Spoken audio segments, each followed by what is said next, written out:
এবার সেই ঘুম ভাঙতে সময় লেগেছিল, লোকের বুঝতে সময় লেগেছিল, সেটা 94 সালে।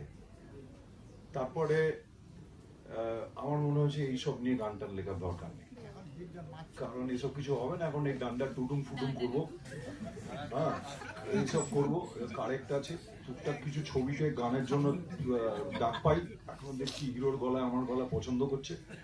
তো আমার একটা 60 বছর বয়সে এসে এখনো হিরোর গলা দিয়ে আমার গলা বেরোচ্ছে, এটাতে যথেষ্ট খুশি। আর নতুন করে গান লিখে কিছু করার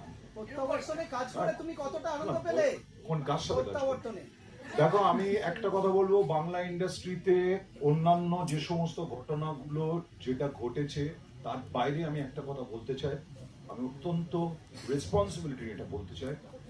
আমার জীবনের প্রথম ছবি থেকে শুরু করে আজ পর্যন্ত আমি বাংলাতে আমার কলা কুশলী বা স্পট বয় থেকে শুরু করে আমার চরিত্রা বেনপ্পা বা হিরো বা যে যেখানে ছিল তাদের সাথে কাজ করে আমি এভরি সেকেন্ড আমি মজা পেয়েছি।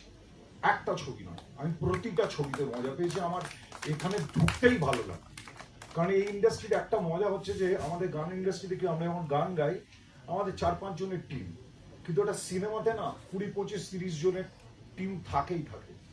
এবং সেখানে অনেকের সঙ্গে কথা বলা, তাদের সাথে এক্সচেঞ্জ করা, অনেকের সাথে দেখা হয় না।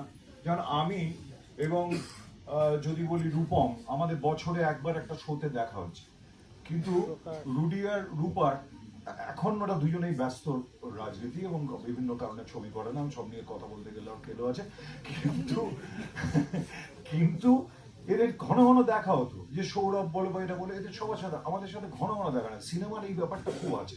So I enjoyed every film.